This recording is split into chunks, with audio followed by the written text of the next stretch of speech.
We love Zencaster because it allows us to record the audio for our podcast and create the video segments we use for our weekly Sister Scoop episodes. Zencaster has helped us make content capture simple. It's now super easy to record a podcast with Zencaster.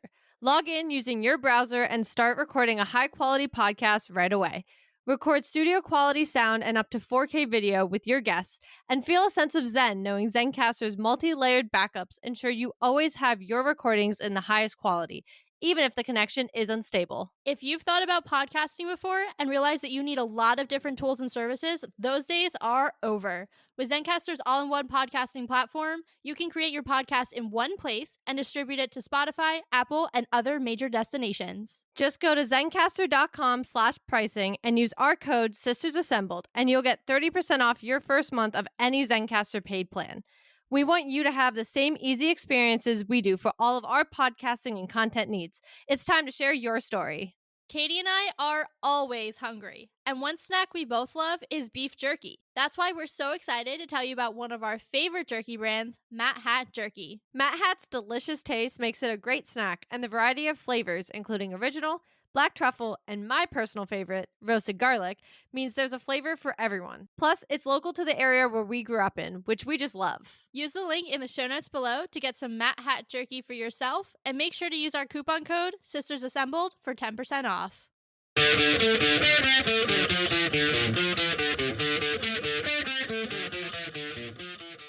Hello and welcome to Sisters Assembled, your home for all things MCU. And if you've been with us the last couple of weeks, you know that we have been continuing finally with our replay series. The last couple of weeks have been all about Infinity War, since that one is quite the hefty film. We broke it up into two parts. And if Infinity War is hefty, then I don't even know what you would say about Endgame, because we're going to be breaking this up into 3 weeks of coverage of our replay reactions to Avengers Endgame. There's a lot to talk about. It really, it set up an entirely new saga. And closed one. So very, very big movie.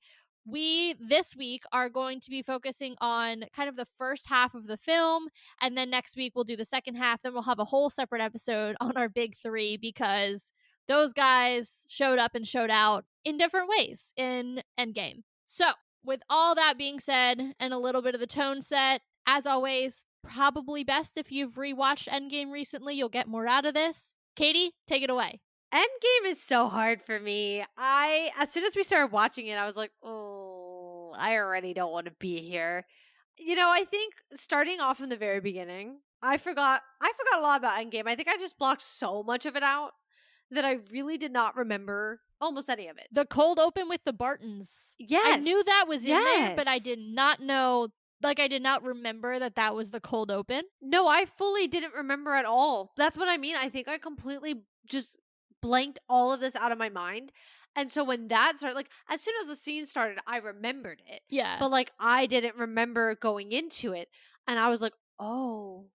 And then I had to remember too about the whole Ronan thing. That's how much of this I've blanked out that I was like, I totally forgot he goes on his little killing spree. I forgot this. But that cold open alone, I would say almost rivals Infinity War's cold open. I really do think it sets the tone from the very beginning that it's hey, this isn't what you think this is going to be. Yeah. We all know you just watched this happen a year ago and you're coming into this and they have to fix it somehow, but you're not really sure how that's going to go about. And it's still really depressing here. Yeah. That's what you need to understand is this society is not going to just bounce back. And so I think that from the get-go lets you know, okay, tone-wise, this is where we're at. Still dark, still upsetting, still weird. And then obviously, I don't know how I forgot all this. But again, guys, if I'm being honest, I'm not sure the last time I even rewatched Endgame or if I've ever rewatched it. If I'm being completely honest, I'm actually not sure if I've ever seen it a second time since watching it that first time in theaters. That being said, I also forgot the whole gap where Tony comes back only after 21 days or 20 something. It was 21, 22 days. I totally forgot about that. I don't know why, but I forgot that they have kind of 3 weeks where this is weird and they're still in reactive mode trying to figure out how to undo it all, and then they go see Thanos and all that stuff. I totally forgot about that too. So like that was also very triggering to be like, oh, this is all still happening. Yeah, I definitely forgot that we spent as much time in 2018 as we did. Like in my head, I knew that there was time in 2018 because I was like, all right, like I know that they kill Thanos and it does nothing. Like I know that he's destroyed the stones. Like I remembered that at a high level. But I don't think I remembered like just how much time we spent. I think in my head, because the time jump has done so much to like kerfuffle the whole timeline, that's what I focused on. I was like, okay, this is when we have the time jump. Yeah. And I really was like, this is like 10 minutes into the film, not like, I think almost probably close to 30. I wasn't time stamping stuff, so I don't remember exactly, but it's a good probably 20 to 30 minutes in. Like, you've already got Captain Marvel being introduced, like all this stuff. And, you're seeing, to your point, it's 3 weeks after they've been trying to fix things and like they're having these conversations. Tony is definitely physically still really struggling from his time in space and the deprivation of both food and air.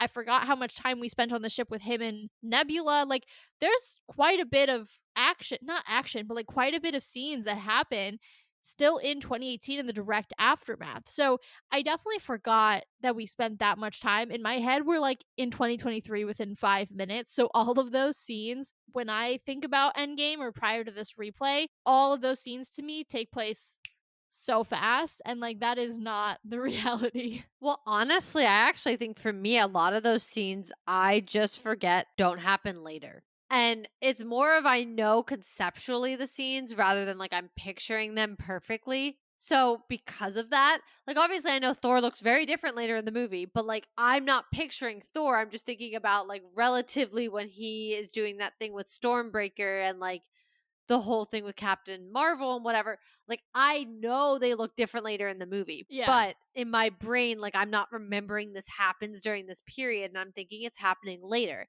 So I really, it's funny because we talked about this with Infinity War, but I'm sitting there and I'm like, it's all happening differently.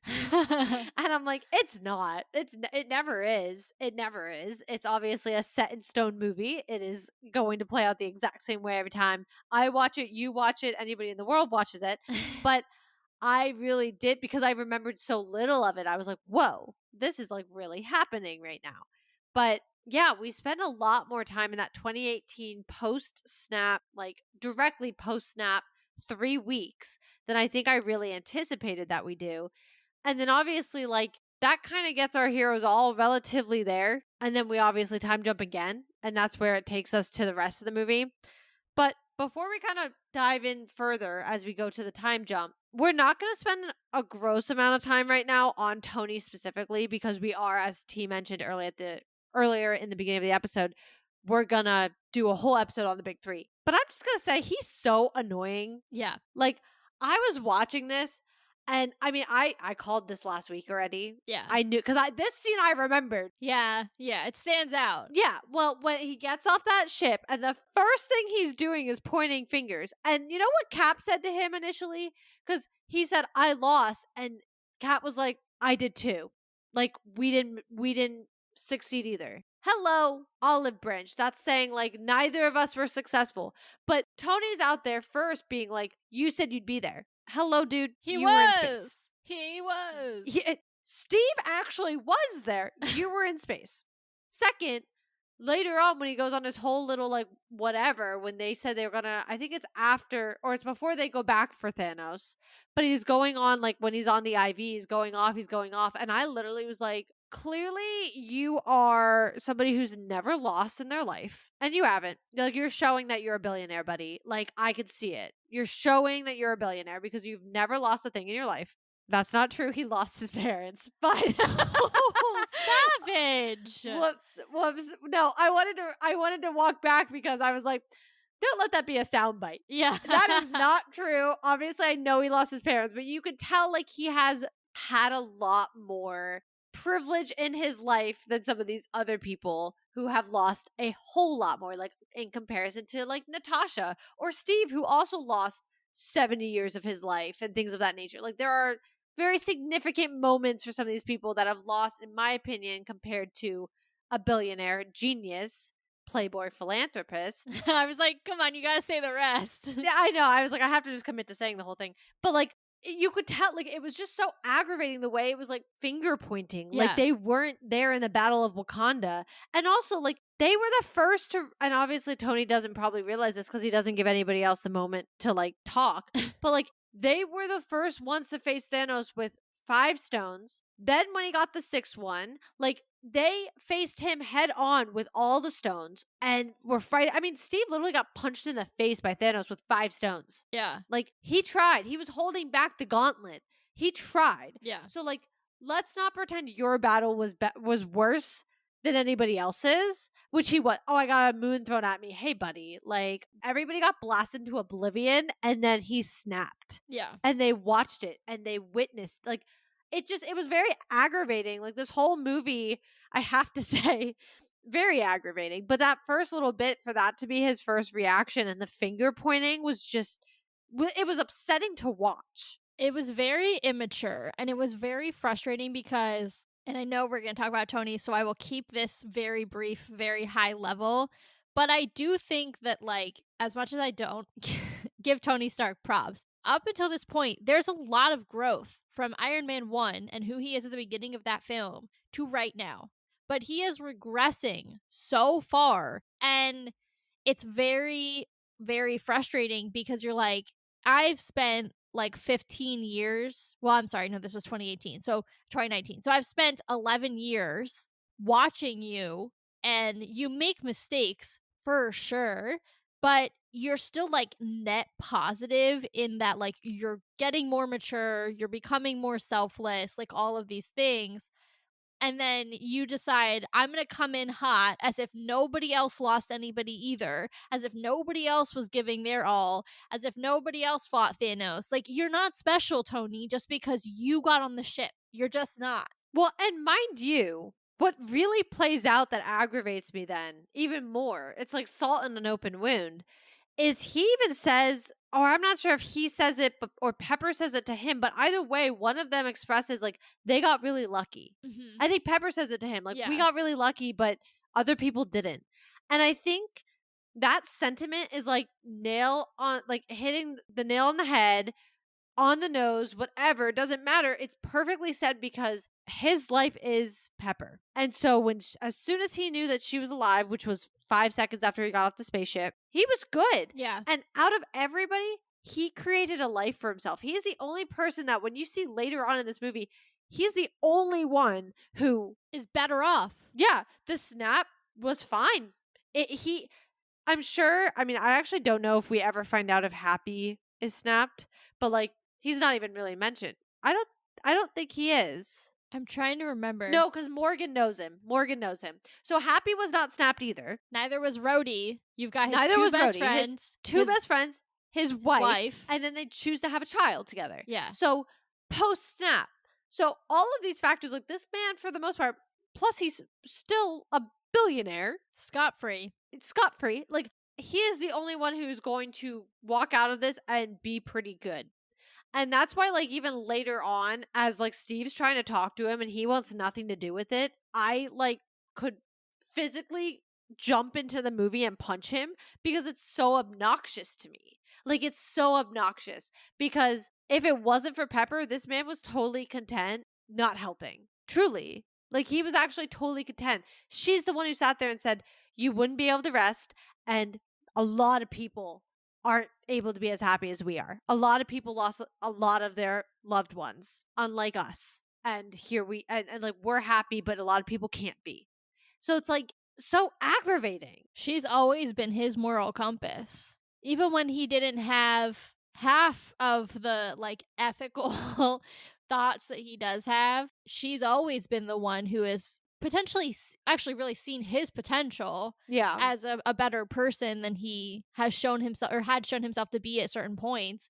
And I think she's actually been his driving force, you know, for why he is better. So I don't think it's necessarily surprising that Cap can't get through to him, Natasha, all this stuff. I mean, even Scott's out here like, dude, like, people, like, everybody lost someone, you know? Like, they don't know each other really from Adam except for that fight in the airport in Civil War, but they're out there and they're like, it's not just about our lives. Like, yeah, we survived, but what about everybody else? Well, it's like, I'm glad you're happy, but, Yeah. like, it really rubbed me the wrong way, and obviously, again, I don't actually know if I've seen Endgame a second time, but, when you're watching it that first time in theaters, you're just so worried about what else is gonna happen. You're not really fixating on, like, quite how selfish it sounds coming out of his mouth, but it truly is quite selfish, and it's really hard for me because I want to like Tony, and generally I do enough. Like, I like him as a character. I think he's funny. I think his quips are funny. Yeah. But then he does this stuff, and like obviously we know he decides otherwise. But again, it's because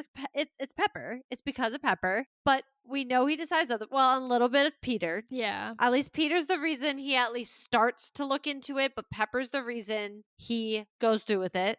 I think he's aware where this path is going to take him. A lot of that dialogue made me think he was aware that this was So I probably. guess he didn't get off scot free. I don't know how I forgot about Spider-Man. Yes, yeah, yeah. But regardless, I do have to say, like, that was something I wanted to point out because that's kind of a through line through a lot of the movie up until, like, when they really start. When he comes, I guess I should say, to Avengers Campus and they actually start the whole time travel thing and have the discussions or whatever. Up until then, when you do see Tony, it's not in the best of light, personally speaking.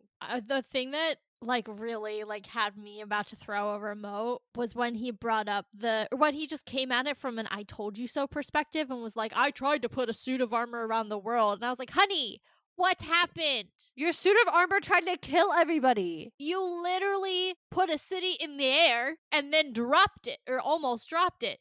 Like what? Well, and What mind did you you, think was gonna happen?" Vision was supposed to become that suit of armor, and Vision was incapacitated for most of Infinity War. Yeah. Hello.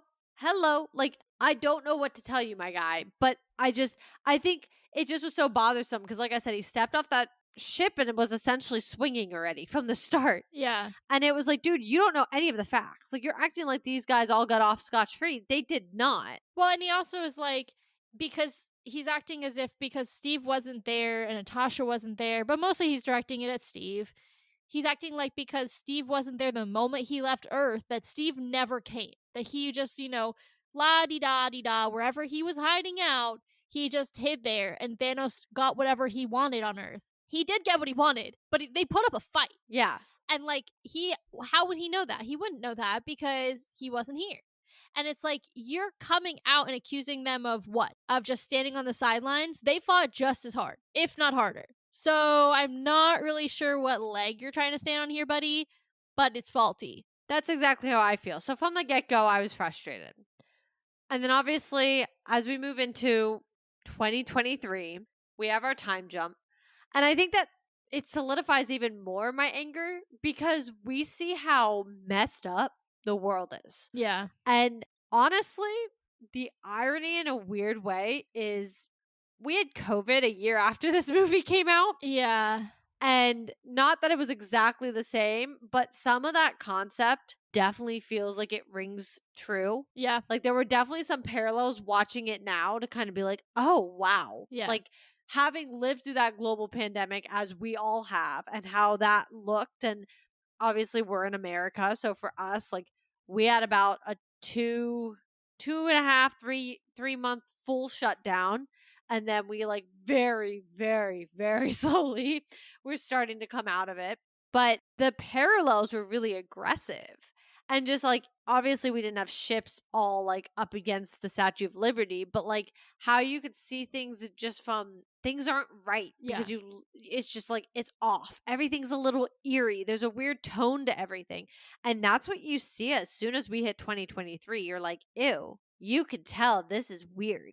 Yeah, it definitely was. That was something that I was also thinking about. I was like, ooh, because like I think I've talked about this before, but like the first episode of The Last of Us really talks about, it shows like the full collapse of society. That's really the focus of episode 1.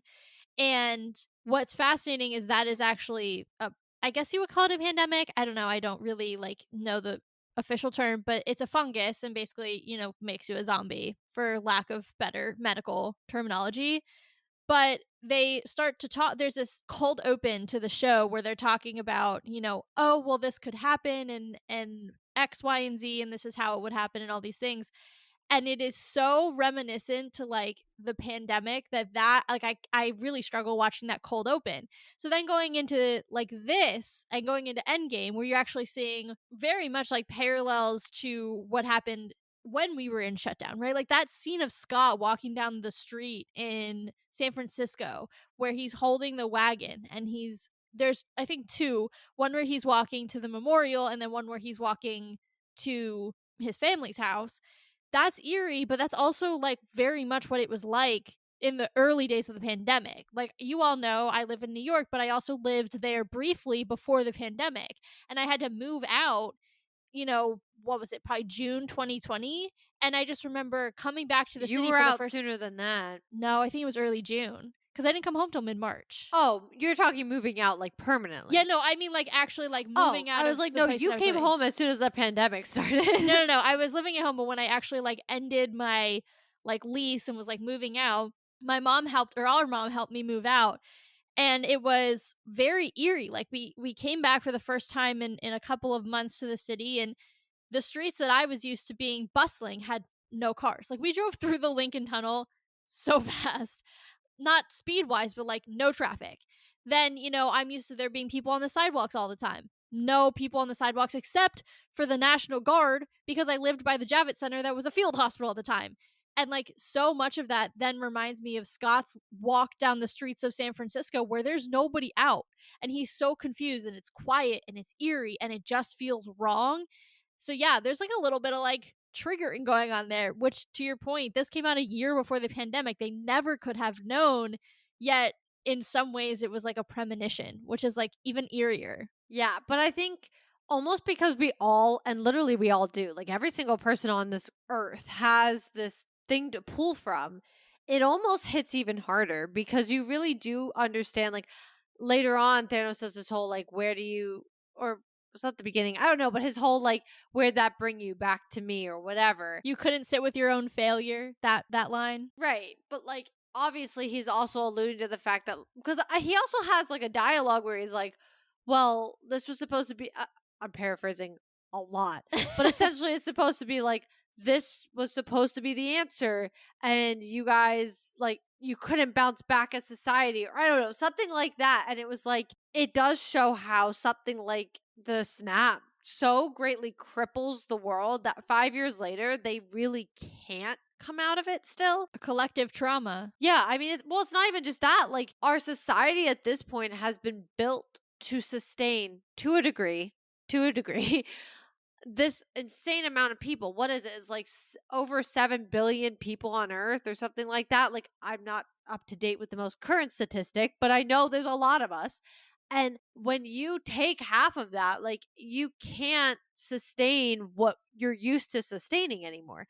There are jobs for a lot of people. There are livelihoods for a lot of people. There's just all this in existence to fit these societies. And so it's so I mean like I almost wish we got to spend a little bit more time in the concept of like what life truly is like for 5 years. And I know like some of the later phase 4 art like works do touch on it. Like I know Peter's whole thing about like they talk about those who returned and some of them are now the same age and it's like really weird and whatever. But like I wish we kind of spent a little bit more time grasping like what it's really like because I think we did a little with Steve, but I wish we had more of it. I agree. I think the time between the snap and the blip is so fascinating. It's something like that, like at that scale, I think is worth spending the time. And like as much as we were like, oh, I'm surprised they spent, so much time in 2018. I was surprised that we didn't get to see a little like I almost wish they had kind of flip flop that. Like I Yeah. wish they would have spent maybe a little less time in 2018, maybe shave down some of those scenes, given us maybe 10 or 15 minutes more time in 2023 pre time heist to understand. I know that they're, going through and kind of showing each character and where they are and through their lens, and that's great. And I appreciate that because it's helpful to understand everybody's kind of mental state, their motivations, how those have changed in the time since we saw them last. That said, it almost makes things like the Falcon and the Winter Soldier harder to grasp because so much of that is based on like oh, the borders wasn't like the borders were redrawn and like all those things. It's been a really long time since I've seen that show, but there was just different kind of groups and communities and things, and people wanted to return to some of that. And so, you see, what is it, the flag smashers, you see them and you're like, I can see from a logical standpoint why you feel that way. However, I spent a whole of 10 minutes maybe understanding what society was like in this time, and then I was focused on the time heist. So it kind of makes it harder because you don't have that foundation for even later works. And I do think it's interesting. Like, and we have other characters who we know survived just based on, other works that have come out since. Why are we not kind of exploring them and like what they did? Or I don't know. I just feel like there's stories to be told. And even in later works, like you can say, like, show them during the blip and just give us a little bit. I don't know. I think it's an unexplored territory. I know they're not going to go back to it. They're moving forward. I mean, we have the X-Men coming, but it is a little bit of a bummer because I think from even like an anthropological standpoint, it's such a fascinating time to look at and study and see how it truly affected people long term. One, I think you make a great point with like the Falcon and Winter Soldier is so directly tied to it, Yeah. but we don't see enough of it. Now, I get it, the movie's 3 hours long to begin with, but I could shorten the 2018 segment and make this a little bit longer because I do think it's so important to see it. I also feel like even if you can't show it, one off comments Yeah. to me is so critical. And I think there's so many times that if you just added one line here or one line there, you could really help fill some of these holes. And I'm not even just talking about here, I just mean in general. But like, I don't know, when they're in the middle of trying to do something with a time heist, say something like, we can't do that because NASA doesn't exist. Yeah. We can't get a whole we can't ask blah blah blah. He got snapped. Like, things of this nature that you can kind of start to kind of be like, all right, like I'm so curious, did the president get snapped? What does that look like? Yeah. How'd the whole like world countries thing work out? Like this is all stuff that, to your point, the Falcon and Winter Soldier directly talks about, but we don't know any of that information. We don't know any of it. So I do think like that, I struggle with that a little bit. We almost stay too secular in this movie Yeah. in its own way because they're too focused. And I get it, like it all takes a lot of time, but they're so focused on the whole time heist thing that we don't get to see the bigger ramifications, which I think are truly critical. Like that Statue of Liberty scene alone is very powerful. It's chilling. It's very chilling. Or like they do have Natasha and Steve have that small thing where he's like, I saw whales, and she was like, in the Hudson. And I think it's stuff like that that's making me reminisce, like really triggering that, like, hey, this was very similar to the pandemic because in its own way, what Thanos attempted to do works to a capacity. Yes, there's enough resources now. Yes, you're not killing the earth anymore. Yet, like, theoretically, yes, but no, when you think about the people aspect of it. But yeah, I don't know. I do wish we had spent more time. I do think you brought up Scott and like his kind of journey because he's the only person who really quote unquote comes back. Yeah. He's never really gone. They just don't know that.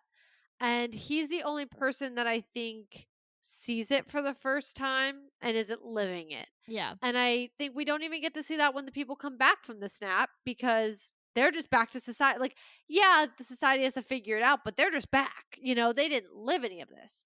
So I think his point of view is so critical. I wish we would have gotten a little bit more of it, if I'm being honest, because he's piecing it all together. So I wish we would have spent a small smidgen of more time with Scott as we piece it all together. I do think that's important. Or he finds out about Thanos. Like he just comes in and he's like, Thanos, and I'm like, hold on, like what? I guess we're meant to assume that like his family filled him in, once he meets them and everything. Yeah, we are totally meant to assume it, but in my own thought process here, he is so interesting because he is literally the only person who's just like coming and suddenly living in this. Yeah, just coming completely cold. Yeah. So to me, I'm like, I do wish we explored that a little further because I do think that's so interesting. Like, he has the strangest perspective of all of this. Also, to what he says, like, he's lived 5 hours of what everybody else has lived 5 years. That's crazy. Yeah, I do agree. I think Scott's perspective is very unique because of his circumstances. I struggle when it comes to like the quantum realm and time travel and all of that. Like the whole idea of like you'll be gone for 10 seconds, but he'll actually be gone for as long as he needs, like even at the end with Cap, I just was like, you know what? I am choosing to take this all at face value because I can't think about this from like a critical lens and like how that then, represents or sets the tone for the remaining like phases in relation to the multiverse and the multiverse saga. Like I really it it hurts my brain. And then you think about, and we'll get to this, but like just because I'm talking about the multiverse right now, Cap put the stones back. That's great. But then he went and lived his life with Peggy. And like that's a whole other universe.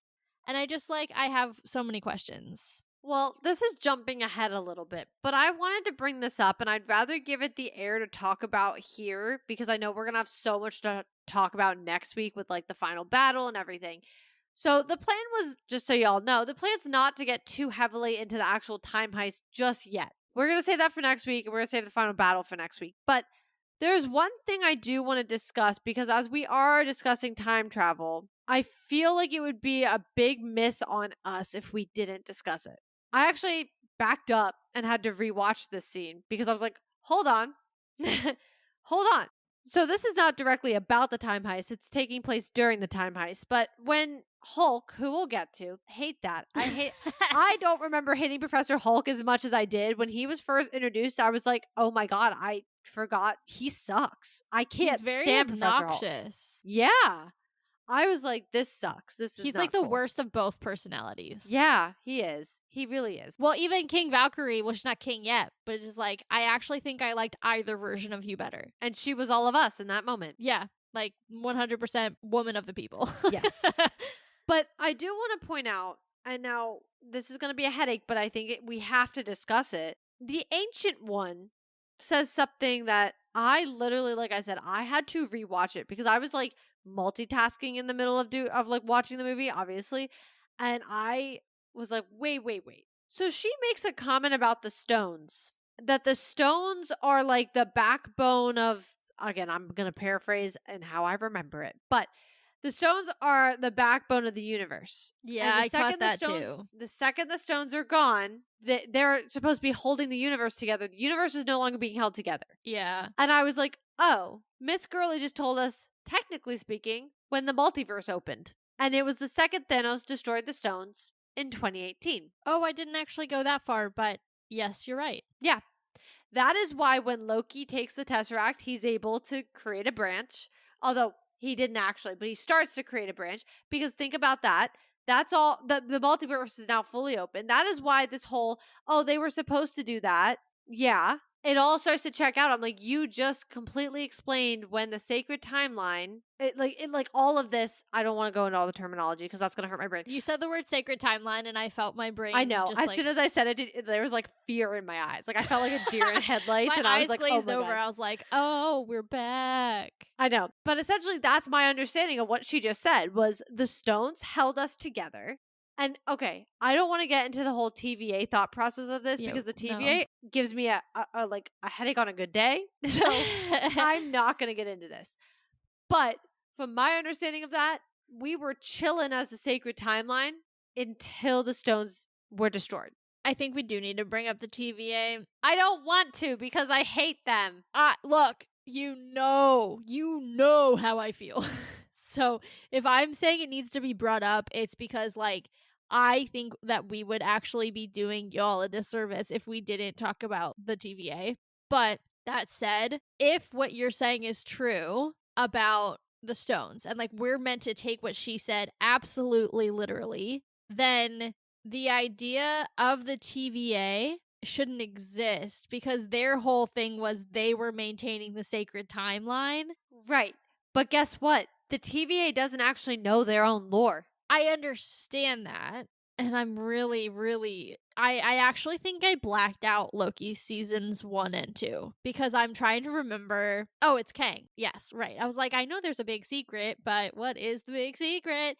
I really did. That show really did a number on me. It's because they already made time travel not as easily accessible in Endgame because they actively, purposely walked back everything we've learned in like other movies. Yeah, Hence the whole joke of like, they mentioned Hot Tub Time Machine, which Sebastian's in, which I thought was funny. so meta. Yeah, I was like, what? They mentioned Back to the Future and all those, and they are like, those are all wrong. So, like, they actively backtrack everything their audience may have probably already assumed about time travel, which is fine. But then when they brought the TVA in, what, 2 years later, like, they just were like, we're gonna band aid this, and this is gonna work conceptually to some degree. Yeah, I struggle with the whole Here's what I'm getting. Here's what I'm going to say. Because I know this is like already a thing for you. And that's okay. Can you tell I'm like so triggered that my brain is just like shutting down? Yes, I can actually. So we learn obviously that the TVA is full of variants. We learn that they can't trust any of what's going on. Yeah. And we have that whole thing with like Kang is at the end of time, but like Oh my god, I whatever. forgot all of this. Yeah, well, we were meant to Purposefully. forget Kang. That was the point. But I guess my thought process is theoretically, if we say the multiverse was not able to be open, because the multiverse has to open. Like, we know that. It can't have existed before. The thing is, and I don't mean to be this person, but because it's the ancient one, it brought up That Doctor Strange also already talked about the multiverse in 2016. yeah. So Yeah. like actually wait, in some ways this explains that because if she's already aware of the concept of the multiverse, then she knows it's a possibility if the stones get totally kerfuffled. Listen, all I'm going to say is when she said that line, I was like, to me, I'm reading that the second those stones were destroyed,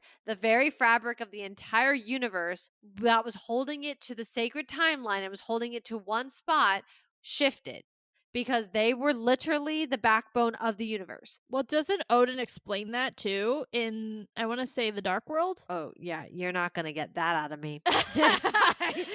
No, no way. But he does explain like the whole they explain it in Infinity War too, like how the stones come about and how they like are the very essence of whatever. Yeah. So it would make sense that when the stones disappear, that would make sense on why the multiverse would have opened. It does.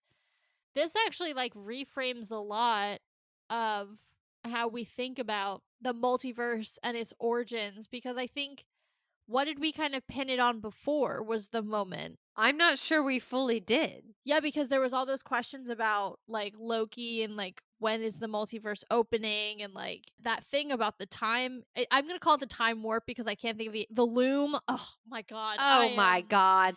Oh my. Just this is what I mean. Like, we could have kept it so simple and we didn't need to complicate it. Yeah. I really just wish they were like, yup, the butterfly effect. Why didn't we? Because the worst part is later on, they low key like bring that back. Where? I know they do, but what is the example? I don't fully remember. I want to say it's Loki season 2. I don't remember for sure, but I do remember they like essentially bring back the concept of the butterfly effect. I feel like you're right. Doesn't he go through a series where he just tries to like continuously do the same thing? Yeah. Yes.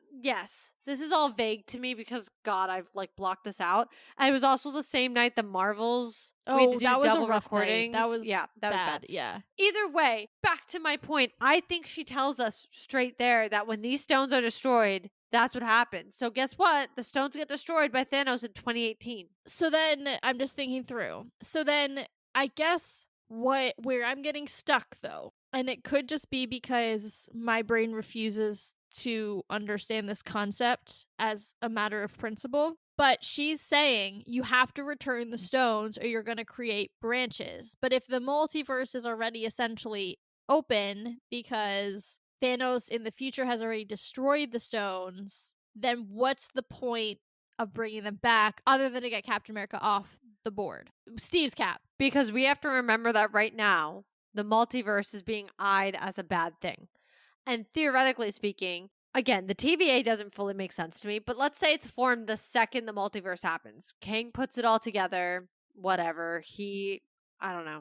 I don't even want to pretend. And also, now that we all ignore Kang happened, I'm not really sure. You know what really is terrible that I just thought about? Huh? Especially because apparently he's going to have a big role in order to prep for Doomsday, we're gonna have to rewatch Loki season 1 and 2. I mean, yeah, but maybe it'll be helpful. I don't even know anymore. But I doubt like, it. I mean, that's fair. Well, let's just say the TVA is created because Kang is a multiversal being. So let's say the second that multiverse opens, he's probably one of the first ones to sit there creating a branch. Okay. That would not surprise me. So the TVA gets created, right? We don't want the branches to happen. We are still trying to protect the sacred timeline. But this is how I'm going to view it. And this could be wrong. I'm going to view the stones as level 1 security. These are the guys who are next to the president, making sure nothing happens to him. The stones are destroyed. The TVA, level 2 security. They're the ones making sure now that the multiverse doesn't get out of hand because it wasn't open before. The stones were keeping the door locked, but now the door is unlocked. Now the TVA is making sure a million people don't go through the door at one time, therefore creating the million branches and sustaining the sacred timeline, as we know in Loki season 1. Okay. I could see that working. Yeah. Yeah, because it would explain, like, why, even if the multiverse was available, it wasn't running rampant via the TVA. So it's like, because we always thought, right, that the end of Loki season 1, when they start to really see the branches, that's when that is, I think. I think so. Yeah. When we start to see that, I think that has always been the assumption that that's when the multiverse really goes and, like, we're going. But I think I like what you're saying in that it brings both together in that, like, there was no option for the multiverse pre the stones being destroyed.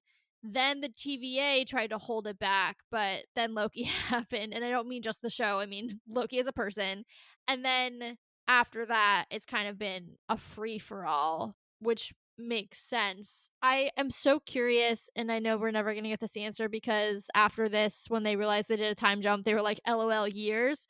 But I'm so curious, like, if in Doomsday, now that I said that we're never going to find out, I would love to know if in Doomsday we're going to get an understanding of where Loki truly falls in the timeline so that we I can think we have understand, to. right? Well, they also, the way they've already talked about it, from the things they have shared about Loki's involvement in Doomsday and everything, also, just in case you guys missed, they did say this would be Loki's final appearance in like Doomsday and possibly Secret Wars, but at least like in these next 2 movies, they did pretty much say this would be it for him.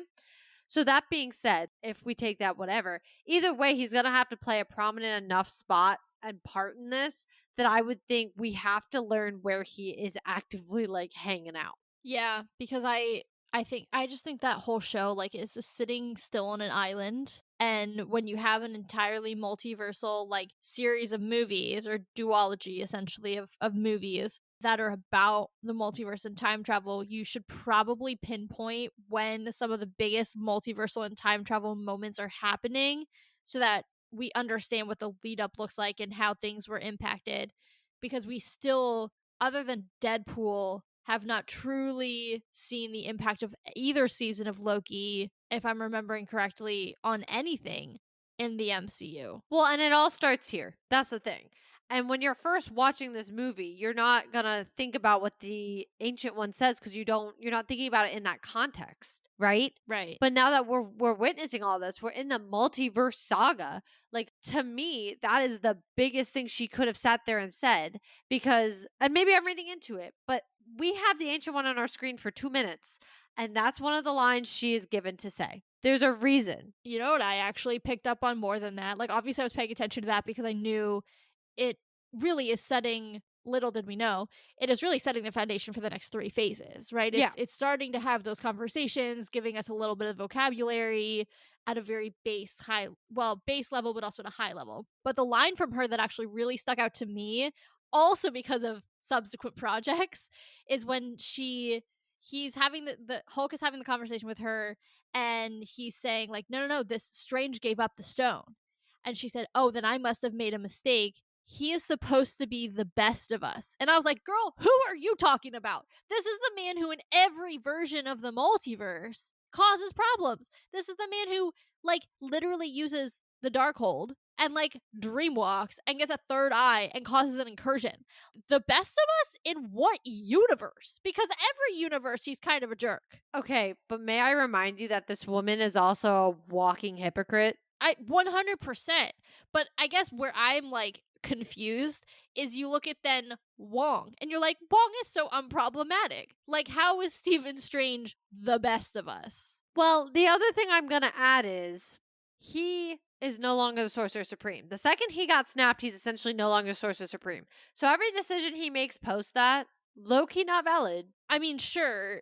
I didn't read it as like the best of us as in like the best Sorcerer Supreme. I read it as in like the best of all the like devotees of Kamertage was how I heard it. Yeah, that's how I'm saying it though. Because I'm not saying by the best sorcerer, but he's supposed to be the best of them. Therefore, that's partially why he becomes the Sorcerer Supreme. Right. He's supposed to be the best of them.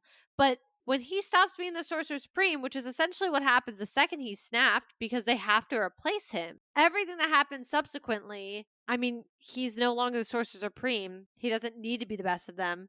And and if he was the Sorcerer Supreme, there's a good chance he'd be reacting very differently to some of these situations, which he's not. True, like a different level of responsibility. Right. Yeah, that rooftop scene is it's not very long, but it's very meaty. She says There's a a lot. lot in there. Yeah. Yeah. She's an interesting character. She like knows so much because of pulling from Dormammu. And then you like think about Clea and like all these things. I don't know. That whole like realm is still kicking. Yeah. And like she probably knew more about it, way more about it than many of the characters that are still alive. So that's like a major font of knowledge that's very gone, and that's a bummer. Yeah. But that's why I wanted to pull that up because one, I didn't really want to have to talk about the multiverse next week. And two, I think the first half of this movie, a lot of it is lead up. And, Yeah. and Taylor and I even said it to each other before we started recording. We both were like, holy crap.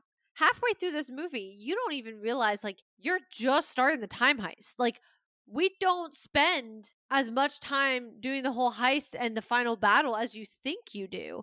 And so it's all a lot of lead up, and all our characters need to get to the right places and they need to do their research and figure out where they get the stones. And obviously, again, like they're introducing all the characters back. So we go to New Asgard for the first time and we see Thor, and we'll focus a lot on Thor in our not next episode, but the episode after, because I have so much to say about that. So many thoughts. It's like, again, like with Tony, you have the right idea, but the execution is so off.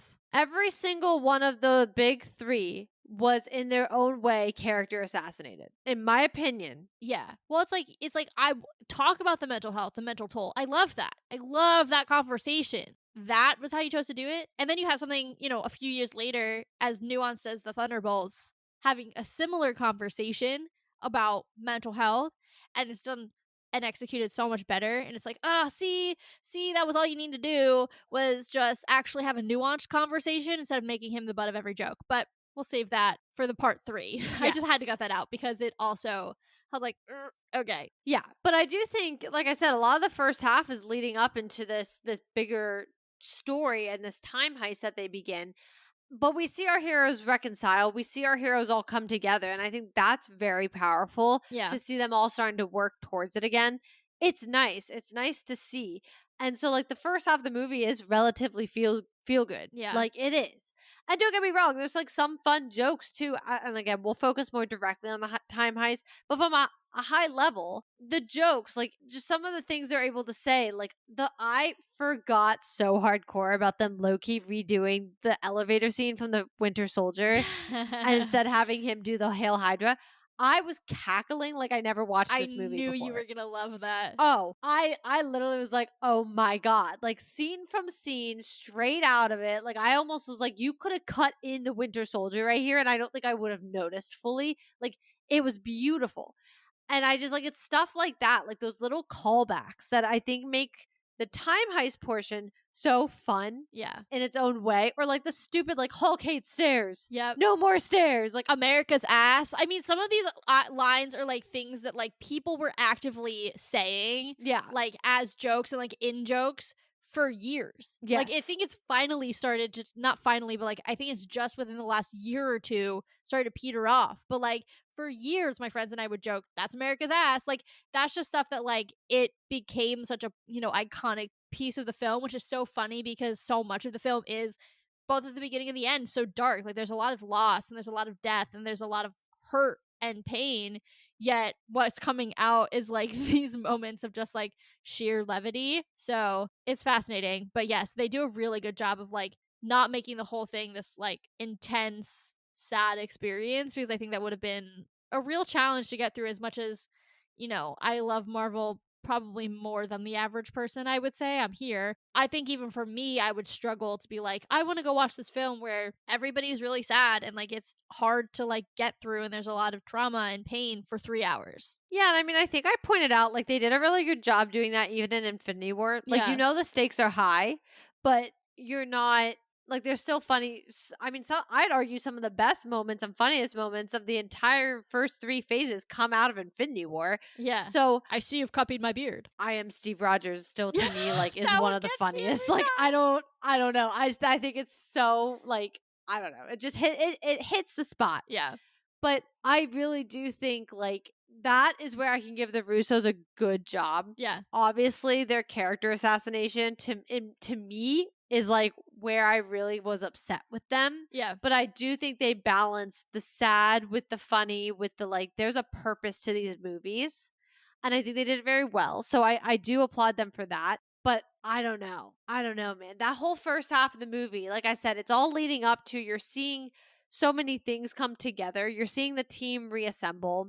Obviously, Clint comes back. I mean, we don't have to go too deep into him. I get it. I get it. I mean, after watching that opening scene, you lose your whole family. Like What are the statistically, odds? Yeah. right? Yeah. Like 4 out of 5 of you, that sucks.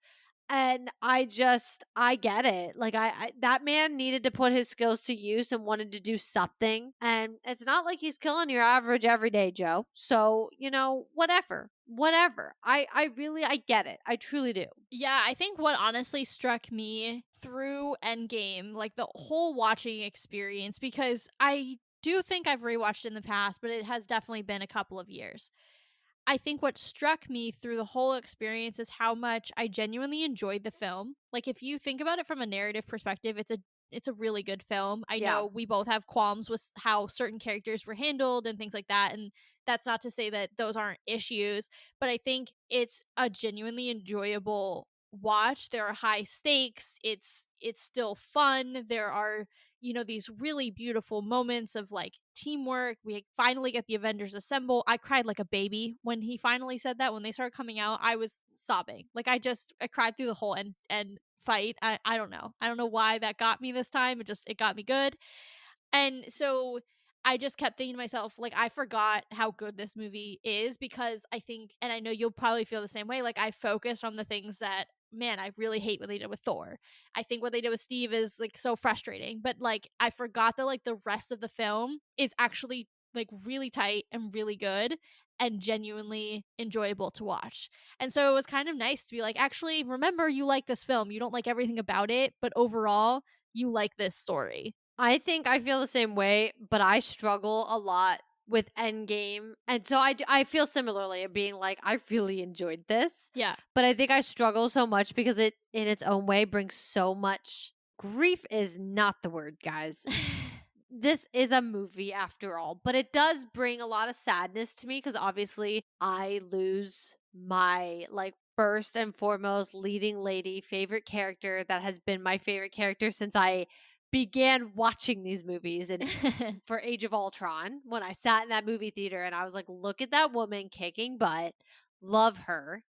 And ironically, it's Age of Ultron because now, if you really look at Age of Ultron and how Natasha is depicted, little questionable. Yeah. But I think obviously because like I tie to that and I tie to some of the other like really hard things that have happened in Endgame, it does make it really hard for me sometimes to like pull back and be like, this is a good movie. Yeah. But I'm glad I got to watch it again because I agree though. Like I think regardless of the sadness and the whole, it does leave for me because it's well, I guess I was really deeply in denial when Endgame came out that Loki was actually dead.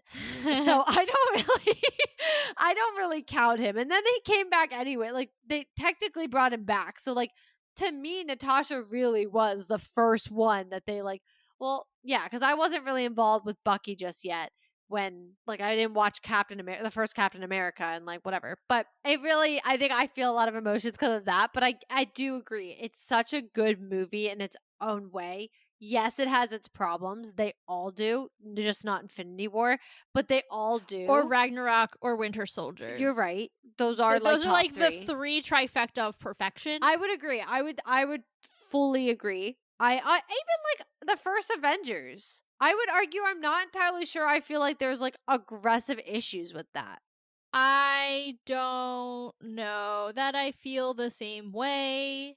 It's directed by Joss Whedon, and though I can't think of a specific moment where I'm like, this is bad, I do remember when we went back, I feel like we were like, ooh, isn't it something about like Natasha? Oh yeah, don't they treat Natasha like she's a damsel in distress? You know, I think I blanked that out. Yeah, there I mean, look, it's really good, but I definitely think that we when we went back and we did our replay, we were like, "Oh, good," but you can tell it's directed by Joss Whedon. Fair. Either way, I do. There are obviously some issues, and that's why we're doing 3 episodes for this because we're gonna really dive into the biggest ones, which again, as we mentioned, is how the big three are depicted throughout the movie.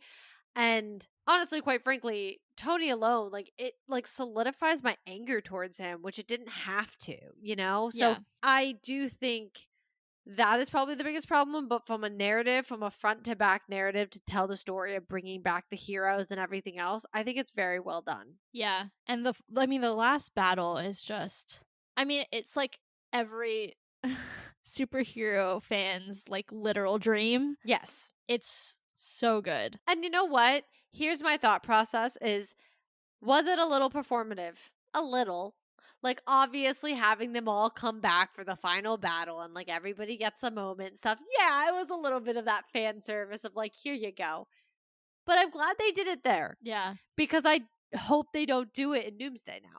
Like I don't want to see it to that extent because these heroes don't know and like they didn't know each other in Infinity War, but like or But in there were enough Endgame. connections between people that you're Yes. like, you're my friend of a friend, and Yes. therefore it's okay. Yes, there was much more direction in that way, which is what Infinity War set up. Yeah, well, even like the I am Groot, I am Steve Rogers. It's like, okay, well, Groot knows Thor, Thor knows Steve. Thor is making the introduction. Hey, this is my friend Tree. And you're like, okay, cool. Whereas, like, what are we going to do? Have Reed Richards hang out with Red Guardian? Like, who's making that introduction? Right. And that's exactly my point. So I'm hoping like in its way they're like okay, we did that there. Yes, we're going to have a big fight and like a big whatever and it's a culminating film, but we don't need to do it to that extent here. Yeah. And so that's the other thing I'm kind of hoping is like it checked the box. And yes, that was 10 years of our lives put into that and you had your fans devoted and so like it worked and it sealed it and it wrapped it up in a nice bow. But I am now hoping because we also aren't going into this new saga the same or this new end of the saga the same way, the buildup was not the same. I'm Oh, hoping we like don't have that same moment because and to be fair guys, just for the record, obviously I'm saying all this because the Russos are directing. If you were not aware, this is just a friendly reminder or you forgot, like the Russos are directing Doomsday. And so, and Secret Wars. yes, well, sorry, yes, both of them. So I'm just mainly saying that because we don't want to see it done again by this. They're great directors, but I'm hoping they go a different direction. Is essentially what this whole discussion is saying. Yeah, I agree. It's interesting. I know we talked about this in Sister Scoop this week, what they were showing about Doomsday in D23, and the Russo brothers have basically said like, "Oh yeah, this is the biggest thing we've ever done." When talking about Doomsday. So it'll be interesting because I mean, the scale of Infinity War and Endgame was pretty massive when you look at that list and you see that picture of the 10 years of Marvel Studios and like all the people that are involved, like that's a big project. So I'll be very interested to see one, how they handle something that's supposedly of an even bigger scale, and two, how they're able to differentiate it because they did do the last big two team up films. I know because they also like there were so many directors rumored to be attached to this at different points. So curious like what got them the job other than like, hey, we did this before, but then you run the risk of, okay, but how is it different? So it'll be interesting. Yeah, exactly. All right, well, we're going to call it a wrap on part 1 of our Avengers Endgame replay. As we mentioned, next week we will dive more into the time heist and obviously the big battle end of the film.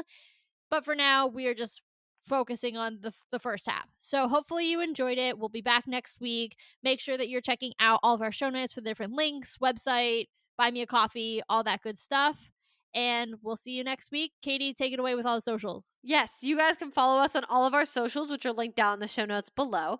And to give a little bit of a forecast, as T kind of already said, and we've been saying throughout the episode, but just to give the rundown, next week is going to be part 2 of our Endgame replay. We will be doing the second half starting right around the time heist when they start to go back in time. So we will do that through the end. And then the episode after that will be part 3 of Endgame, where we will talk about the big 3 and their characters during Endgame specifically. Obviously, only one of them then makes it out of the movie. So we have only one to have more content to pull from. But either way, we will talk specifically about the big 3. And then, believe it or not, after that, guys, is Marvel's Zombies, which is super exciting. So we are excited for the next couple weeks. We hope you guys are too. Come back to listen to more Endgame related content next week. And as always, Marvel just blew your mind. So let's talk about it.